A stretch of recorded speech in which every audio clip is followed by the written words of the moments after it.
Hello, and welcome to Your Estate Matters, presented by Heritage Trust. Your Estate Matters is a podcast dedicated to everything estates, including building and preserving your legacy. If it's estate-related, we'll be talking about it. We're having the conversations today that will help Canadians protect their families, their assets, and their legacies tomorrow.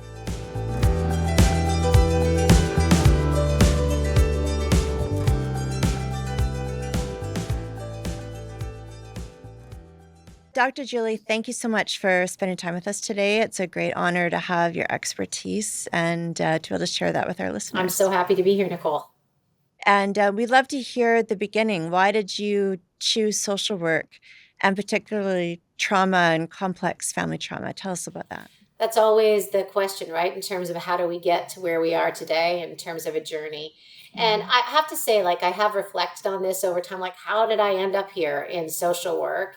And I would say, as I look back, it certainly wasn't a plan initially. It's like you, I kind of thought I was going to be a lawyer. And when I went off to university and ultimately shifted, but the interest in trauma goes back a long way for me. And of course, I didn't recognize that it was trauma at the time. As a young person, grade 7, I had, I would say, a really great childhood, lots of fun, great parents. And what happened though is another person, a young woman or child at the time, moved down the street from me and lived with her grandparents just down the street from where I live with my family. And we became fast friends over that time. But the interesting piece about that, and I'll call her Jody. Jody moved down the street because her mom had been murdered. And again, we were in a small area. That just didn't happen in the late 80s. We've all felt safe. So when this occurred, we would hear rustlings about it, what had happened. But I think as a kid, I didn't recognize what that would do to someone. And she spent a lot of time with our families. We did many, many things together. She joined us on trips. But a weird thing happened, and that's when we were about in grade 9. All of a sudden, Jody couldn't walk anymore. And she was hospitalized. And, no one talked about trauma then. This is not a concept that's been talked about forever. I mean, we heard about things like, say, shell shock or things that occurred at the time, say, after different wars overseas that people suffered. But we didn't talk about how trauma affects individuals and families. So as I went on in my career, that always kind of stuck with me. Well, why couldn't Jody walk? What happened? Well, that's about the body keeping the score. The body holds the trauma. And so there was no medical diagnosis as to why that happened. But now, as an adult and looking back, I know that was from trauma. So after I finished my undergraduate degree, and I actually worked for a firm in Ottawa of therapists, and I was an admin role, and I was still thinking about writing my LSAT at that time. But I was asked, one of the therapists there, a psychologist, said, "You're not meant to be a lawyer, you're meant to be a therapist." And so I was a listener at that time, and I took his advice and then proceeded from there, and just by chance began dealing in a lot of family conflict, custody and access matters, parenting capacity issues.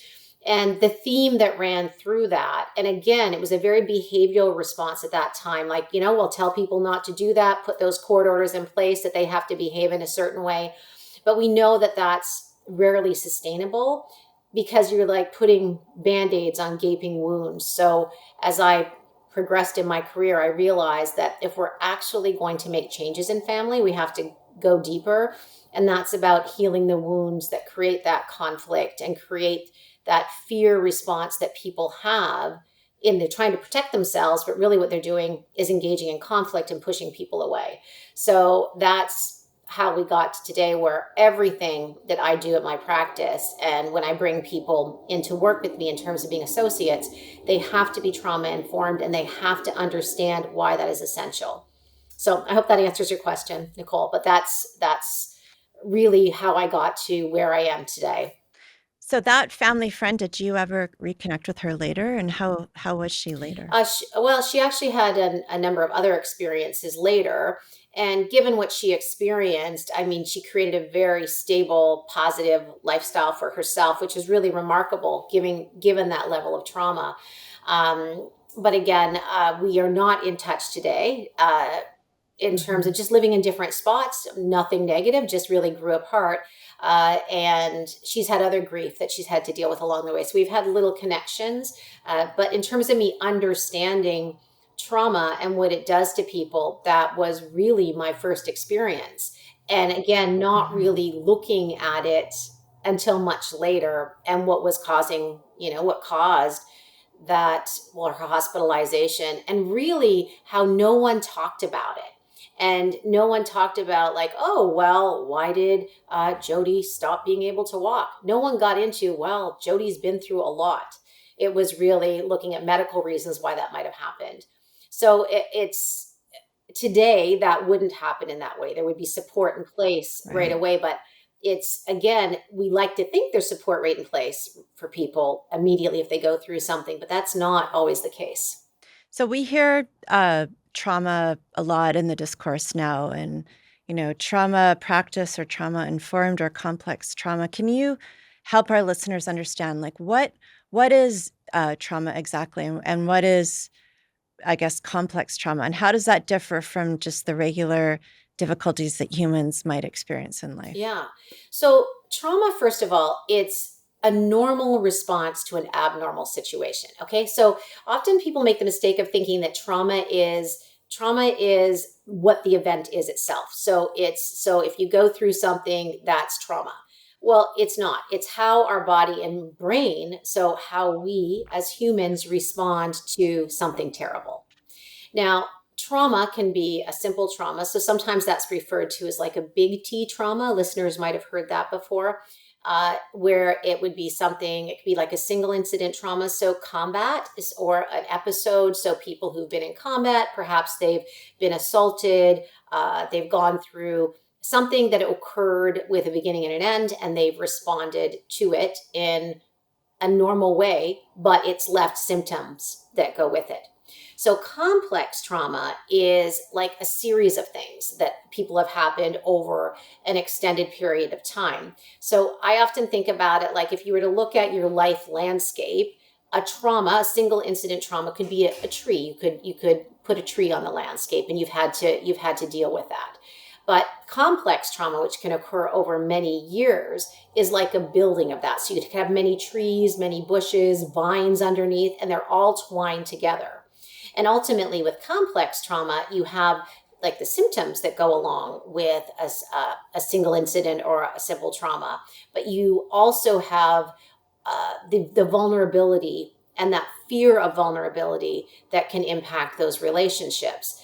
And to understand it, when kids go through trauma, and many people may have heard about this as well, but the adverse childhood experiences study, and then there's a test that follows with that, and that really talks about what kids go through in those early years. And then also we can look at into our adolescence as well. Those things form our lens on the world. And so we need to keep ourselves safe. That's how we survive. So we need to keep ourselves safe from things that could hurt us.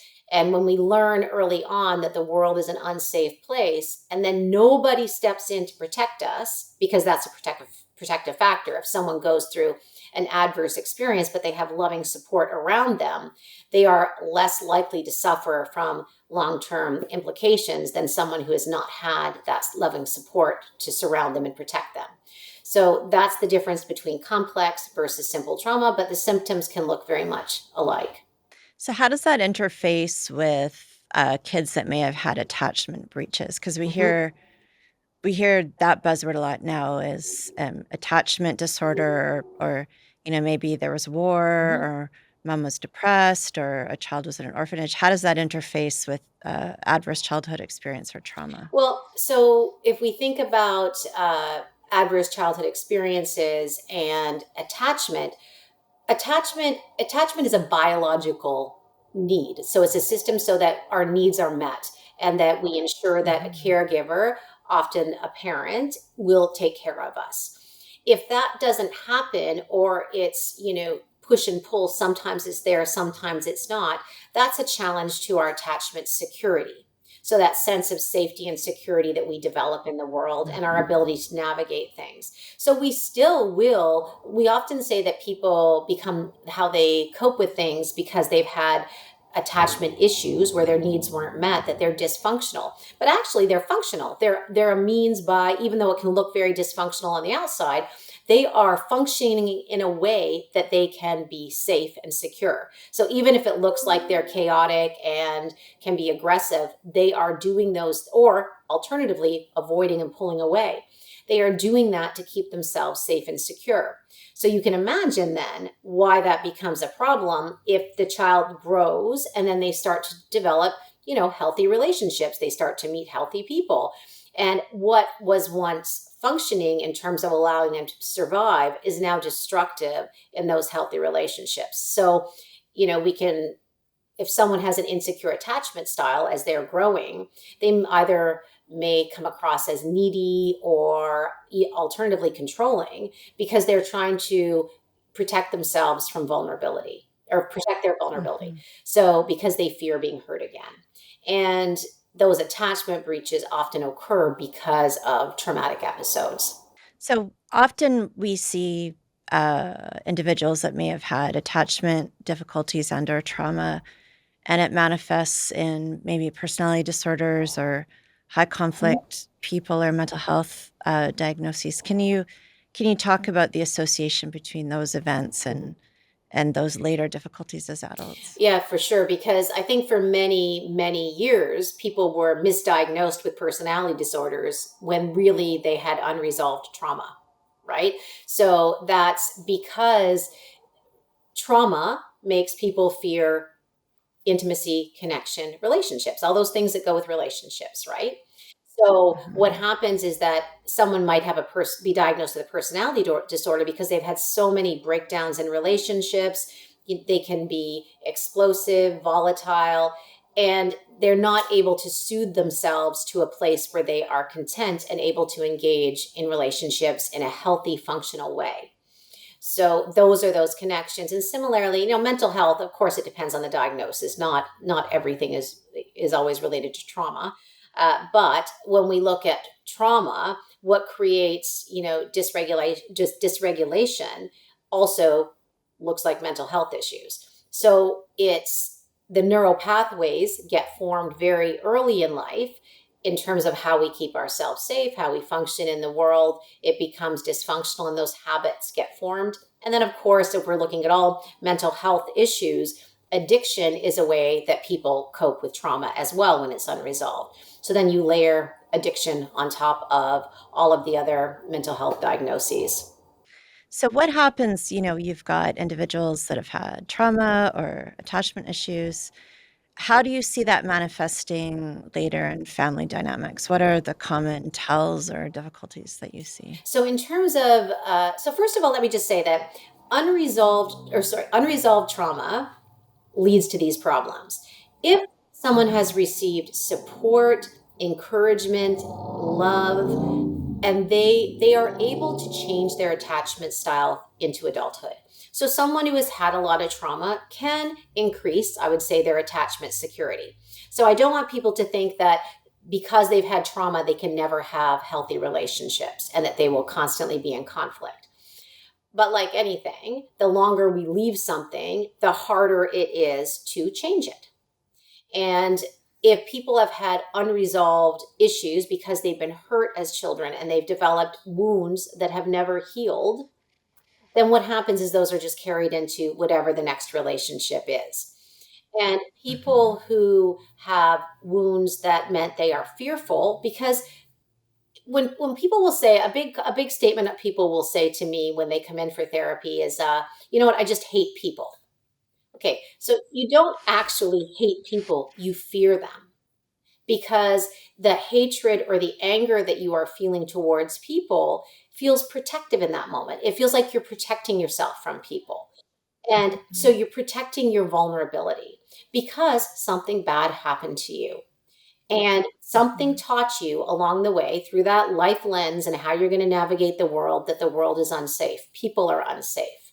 And so then you've let someone into your life, you've developed a relationship with them, you've perhaps married them, and they do something, or you believe they've done something to you. And then again, they've just proven you right. You never should have let your guard down in the first place. And understandably, you're angry about that. You are angry with them for breaching that trust. You're angry with yourself for trusting. And that creates that dysregulation and that reactivity. Because what you would see when you're dealing with high conflict families or relationships is the volatility of it. And we know that when stress goes up, tolerance goes down. That's so important for people to remember, right? So if you are going through a stressful situation like a divorce or an estate matter, you are going to see your tolerance for small things decrease, particularly if you haven't had a lot of treatment around it. But even if you've done a lot of treatment, you're relatively stable, you're feeling good about things, if you walk out and someone drives the stress up for you, particularly someone that you've chosen to trust and allow close to you, even though having people close to you is not a place of comfort, then you are going to have a volatile situation. And remember, old habits die hard. So the brain can be lazy. And if your way of dealing with things that upset you or discomfort is to explode and be reactive, to push it away, then that's going to be the first path that the brain and then your behavior will take, and your body activation. So you have to learn to be very conscious and mindful about what's happening with you internally and self-aware if you are going to navigate things that are going to come up in every relationship. So, what are some proactive steps families can take? So, maybe there is a history of trauma, or we talk about intergenerational cycles, and you want to stop the cycle. What can you do as a family to try to change this and have better coping ability? Well, it's important that, first of all, you're self aware about what's happened to you, what's Hmm. happened to your family. So you're not living in, like, the things that silence families are denial, shame, avoidance. And then that can culminate Hmm. into addiction and just unhealthy coping strategies to either the family just stays together and doesn't share anything outside of the family, so they don't get help, they don't get support, or they stay locked in these dysfunctional patterns that create that makes the family system dysfunctional. So if someone starts to try to pull away from that, like crabs in a bucket, the family's going to pull them back down, right? So you want Yeah. to, as a family unit, recognize what's happening, and that will require you to get an outside perspective on that. How do people get that insight? Like, I think, working with families in conflict for many years, there is sort of we have all had, being a human in this world, and invariably we'll have grief, we'll have difficulty, but some individuals seem to be able to have insight, and some individuals seem to have recurrent patterns where they can't see their role. Like, how do you even start with people even understanding the pattern? Well, the problem I think, Nicole, you're talking about is by the time people get to these high conflict matters, it's like what I said, these are old habits, these are behaviors that are Mhm. deeply entrenched. So Mhm. you really want to get to them before they start. I often say to people who come in and they recognize that their family system has been really toxic to them and toxic to everyone Yeah. involved, that it's a real congratulations to them when they do something different with their children, right? So when you make a Mhm. change, you may not change the current conflict that's happening. You may not change that family system as it is today, but by inserting some healthy things and by doing things Mhm. different yourself as a parent, then you might change it for the next generation. So I don't want to set up the expectation like, wow, you can do something different and your whole family is going to change, like a before and after photo. That's not going to happen. But what can change is that you can do something different, and you can start to feel good about being healthy. And that's hard as well, because again, that shame piece, that Mhm. one that I don't leave my family, like my family, you've seen the most difficult families who they will fight amongst one another, but in terms of doing something different as individuals, they don't want that person to leave. Mhm. So in terms of self-awareness, it really is going to be on each person individually. If they are locked in the conflict, to reflect, to pause, just take a moment between what's happening and how you're going to interact, to pause. And I've been encouraging people to kind of get to know themselves, like get to know your inner child, your vulnerable self, because then you can figure out, why am I reacting this way? Why am I, like, each time I'm a successful person in the rest of my life? Why is it whenever I'm with my family unit, I am so reactive? And it's because you're often playing off other dynamics, and because Mm-hmm. you're reverting to the place where you were, but you're not today. So you have to get to Mm-hmm. know yourself, and also letting go of the idea that they are going to validate you. If they are so entrenched in this conflict style of interaction that you're looking to them to make a change before you do, you have to accept that that's not going to happen. So it's radically Mm-hmm. accepting that you're not going to change everything, but you can change how you are going to respond to it. And Mm-hmm. that comes with practicing that Yeah. self-awareness, and learning what happened to you, how did that affect you. And things happen to us, as you just pointed out, by no fault of your own, and not everything is Mm-hmm. traumatic. That's also a big misconception, is that we often think, well, I'm nothing really bad happened in my life, so why am I, like, engaging in this way with, say, my sibling or my parent? But it can be those smaller things as well that happen. For Gen Xers like me, it was really common to say, oh, you're fine. What are you, like, there's no big deal here. Why are you upset? Everything's going to work out fine. So there was a real dismissal around feelings. So part of that is learning, what do I feel? What does matter to me? What's made me feel not enough, or that I have to constantly prove myself? Because by the time families get to dealing with, say, you, Nicole, they have had there's been many, many years to get to this point of this lack of Mm-hmm. communication, or communication that was one-sided, dismissive, not hearing what was really happening. There's been an absence of focusing on feelings, because they're so quick to jump to, well, what do we need to do, that the feelings get lost. And Mm-hmm. then when the stress goes up, such as in estate matters, then all of those feelings are going to surface in a way that is not helpful. Mm-hmm. So, say somebody recognized the unhealthy pattern and they don't like their assigned role, like if it's black sheep Mhm. or appeaser or avoider or a Yeah. fixer, it's funny how entrenched those roles can be. So, someone comes in and they say, I want to change this pattern. What are some interventions that professionals can do to help hmm people? So first, you want to teach people to help them learn about what's happening. So learn about security, learn about insecurity, learn about what Mhm. is causing me to become so flooded or activated that I need to jump to this old coping style. What, even the fixer or the problem Mhm. solver? Why am I jumping to that Mhm. so quickly? What is it within me that is requiring me to do that? And then what do I need to say to myself so that I can change that? Because the change has to come from the person who's seeking the help initially, right? Mhm. And by you Mhm. changing your patterns, first of all, you have to realize that you are going to be challenged at every level by that family system to keep those roles in place. Because people are afraid. It's Mhm. not because people have bad intent. I think often, even, like, there are, of course, personality disorders that we have to accept that there will be bad intent. But often what happens in these high conflict situations is that everything seems like there is bad intent behind the behavior.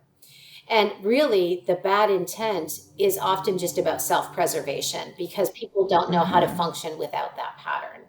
But by you, Mhm. as an individual, becoming self aware and recognize it, you can start to change how you are interacting.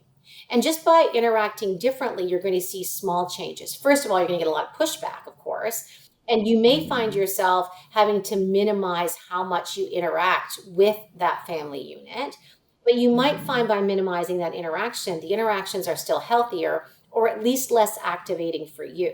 So then when you're in your new Mhm. relationship as an adult now, that you're able to then carry out healthier patterns without being so influenced by this toxicity that you learned to survive as a child. Mhm. Mhm.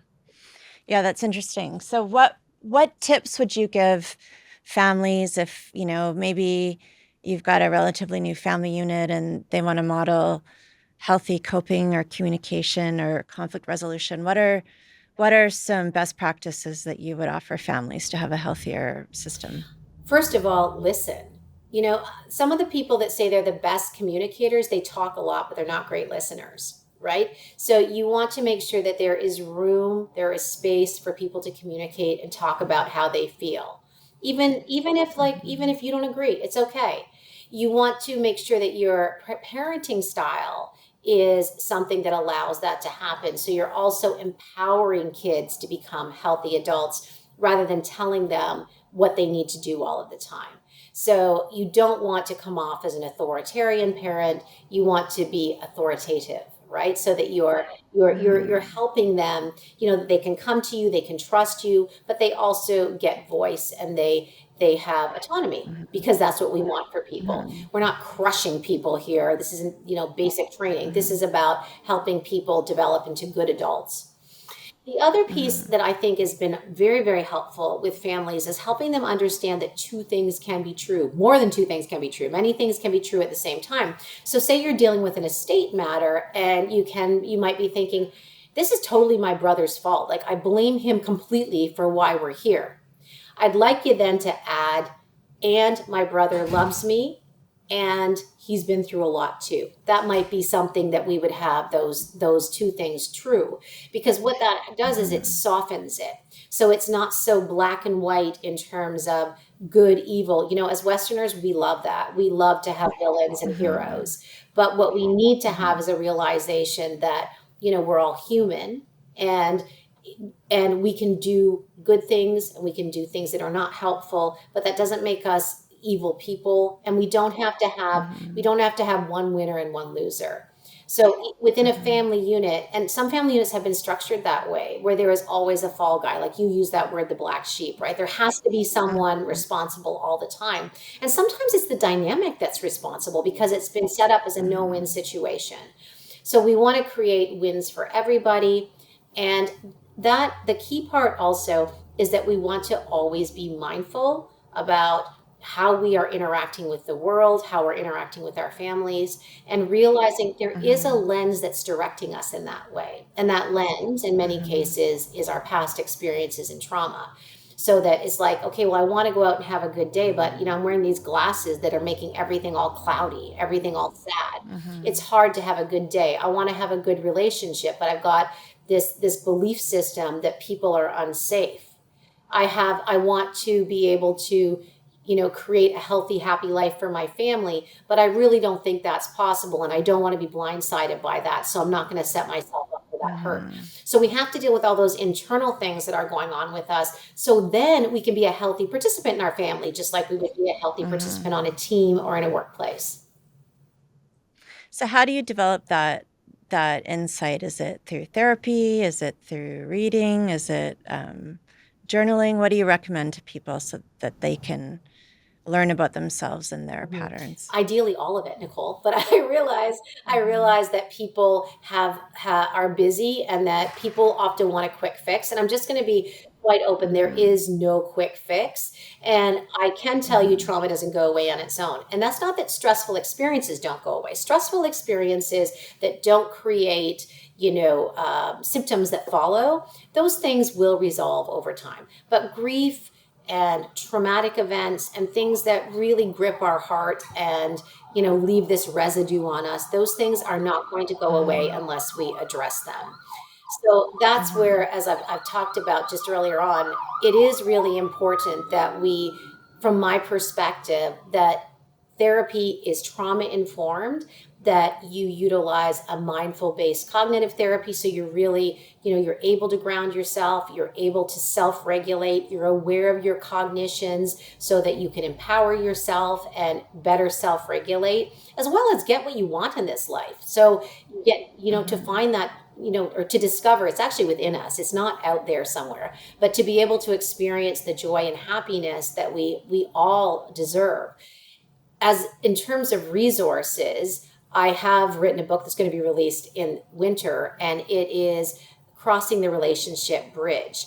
The purpose of that is because many people as adults are like, why? I want these relationships. I want to have a healthy, happy relationship with people, but there's something getting in the way and I don't know what it is. I know that bad things happen to me. I know that it's hard for me to trust people. Beyond that, I don't know what to do.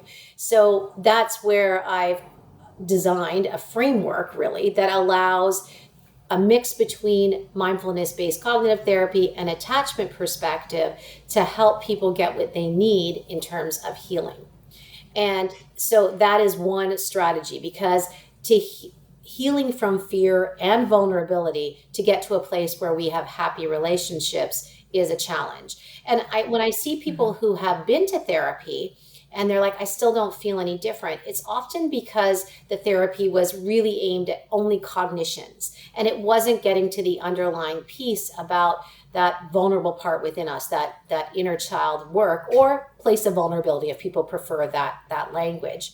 Where that place, you learn, you're an adult, you don't need another parent to parent you at this point. You can do this for yourself.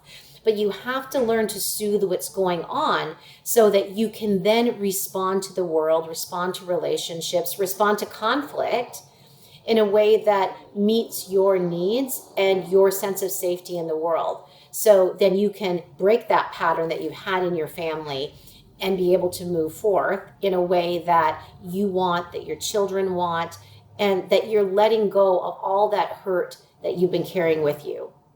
So if people want to learn more, find out more about your book, how can they find you? They can look me up at gowthorpetherapist.com. You can follow us on social media at Dr. Julie Gowthorpe, RSW, and that's on Facebook, TikTok, LinkedIn, Instagram. And we will be posting more about the book as it's released through Page Two Books. Mm-hmm.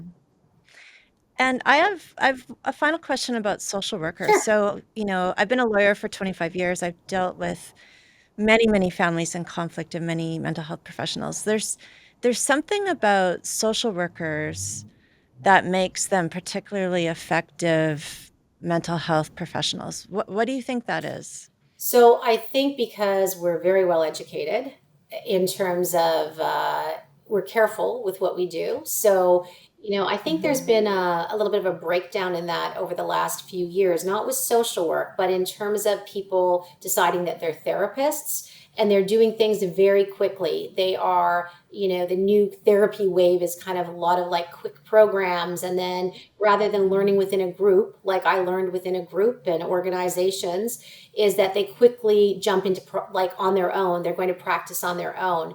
And so those are risky. That's risky. And social work has not gone that direction. Social workers look at things from an ecosystemic framework. So we are looking internally. So we are looking at, genetic, biological, as well, neurological, as well as all of those factors like trauma, like support systems. So internal and external factors, social workers are on that. And we also look at the bigger macro factors like social justice issues and racism and intergenerational trauma, all of those things that impact how someone functions. So we take a very broad look, but we also have the ability to get down to the micro where we get in the weeds with people, and we're not afraid to do that. Mm-hmm. Well, you have amazing results. And so we are very appreciative of that. And thank you so much for the time you spent with us. Thank you. I appreciate you having me. Yeah. This podcast is for informational purposes only and should not be considered individual legal, financial, or tax advice. Make sure to consult the advisor of your choice to advise you on your own circumstances. Thank you for joining us for this episode of Your Estate Matters. If you like this podcast, make sure to follow it on your podcast platform of choice. Whether you're planning your own estate or you're acting as executor for somebody else's, Heritage Trust can help. Partner with Heritage Trust to protect your family, your assets, and your legacy. If you'd like more information about Heritage Trust, please visit our website at heritagetrustcompany.ca.